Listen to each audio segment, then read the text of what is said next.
China's central bank has surprised markets by not cutting a key bank lending rate. Japanese stocks have hit a 34-year high on a weaker yen. That's because Japanese bond yields have fallen in recent weeks and look less attractive than flat US bond yields. That's coming up in our 5 Things in 5 minutes.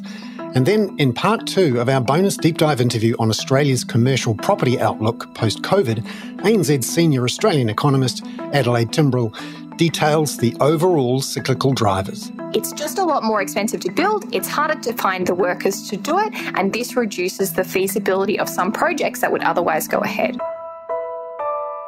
But first, in 5 and 5 with ANZ, in markets overnight, the focus was on China, Japan and Europe, with US markets closed for Martin Luther King Day. China's stocks fell 0.1% to their lowest levels since 2019, after the People's Bank of China surprised markets by not cutting a key bank lending rate. More on that shortly. But across the Sea of Japan, the Nikkei rose 1% to a fresh 34-year high, over 35,000. All because of a weak yen, which helps Japan's listed exporters. The yen has fallen from 141 to the dollar to almost 146 since the beginning of 2024. That's because the 10-year Japanese government bond yield, the JGB, has fallen from 0.8% to 0.56%, while at the same time the US 10-year yield has actually risen from 3.8 to 3.98% overnight generally. Here's ANZ's Head of FX Research, Marja bin Zaman. In FX, volatility for the US dollar has been pretty low, remains range-bound. The only currency which has had a little bit of a sharper move in this new year on a relative basis is really dollar yen, and that's really because it's the most sensitive to yields, and that's really been, again, dominating markets. Number 2, the People's Bank of China surprised markets late yesterday by not cutting the medium-term lending rate from its current level of 2.5%.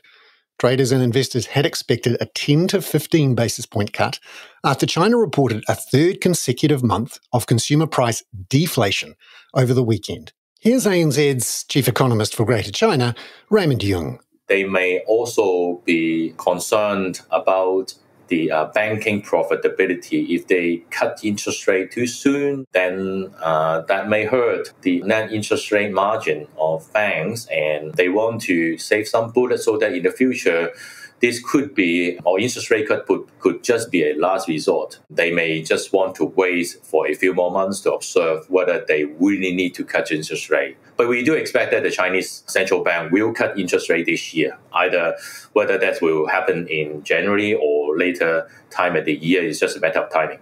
Number 3, Raymond says the People's Bank of China may choose another way to encourage bank lending.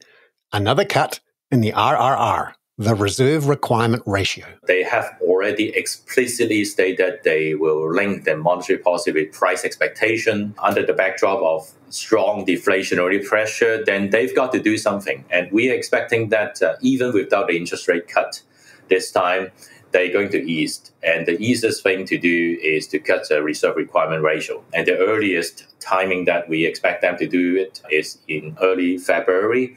And we have to remember that this year, the Lunar New Year or the Year of the Dragon will come on the 10th of February.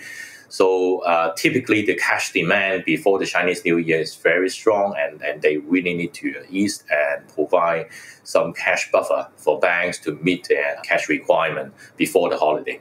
Number 4. One thing that was clear, though, in China's markets yesterday was a lack of reaction to the re-election for a third presidential term by the DPP candidate in Taiwan. Here's Raymond again. The reality is that the financial market is more to do with the semiconductors cycle. And the focus now is on Thursday when the TSMC is going to have the whole investor call and what they are seeing, in 2024 and what's their capex plan and what's the semiconductor outlook will have much more and much stronger impact, on Taiwan economic outlooks than the election. Number 5. And lastly, Australia's job market remains solid enough not to push the RBA away from its current pause in the cash rate. Here's ANZ Australia senior economist Catherine Birch talking about the ANZ Indeed job ad series, which yesterday showed a 0.1% rise in December.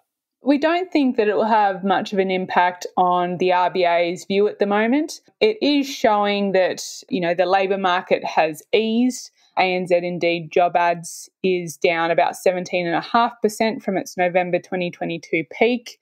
We've also seen the ABS job vacancies data, which was released last week, continue to ease as well. And along with other indicators, this is showing that while the labour market is easing, there are no signs of a sharp deterioration approaching. ANZ Australia's Catherine Birch there. Now, in part 2 of our bonus deep dive interview about commercial property with ANZ Australia senior economist Adelaide Timbrell, we look at the cyclical factors holding back the sector's development overall. Across all of the commercial property construction sectors, what are the big trends that are affecting all of them, particularly around interest rates and also the crowding out effect of an awful lot of work being done in horizontal or public infrastructure? There are 3 big things that have changed for commercial property over the last couple of years. The first thing is that we've got higher interest rates, higher building costs, and labour shortages. These are the cyclical impacts.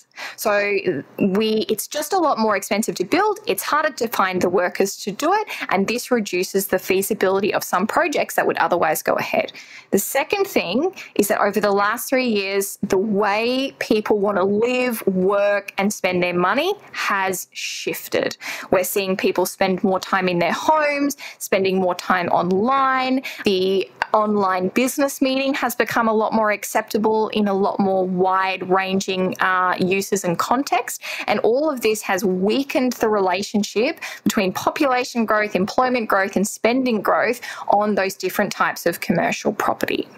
So we've seen cyclical impacts that have temporarily changed the cost-benefit ratio for commercial property, and then we've seen these big structural shifts that have perhaps weakened the need for commercial property in certain transactions and activities.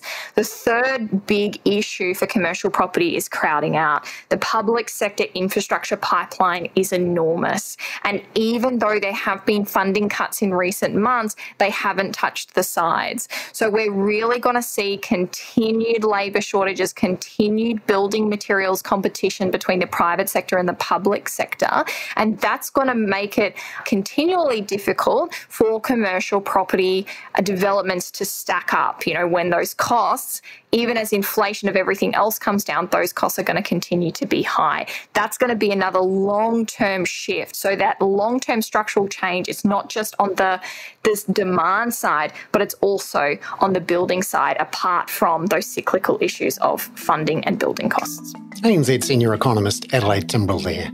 I'm Bernard Hickey. That was 5 and 5 with ANZ for Tuesday, January the 16th. Tomorrow we cover business confidence results due out today in New Zealand and look ahead to Chinese GDP and US retail sales later on Wednesday.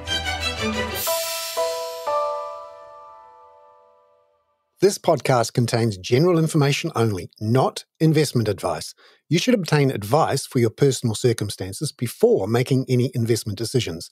Please view the podcast disclaimer available via your media player or email.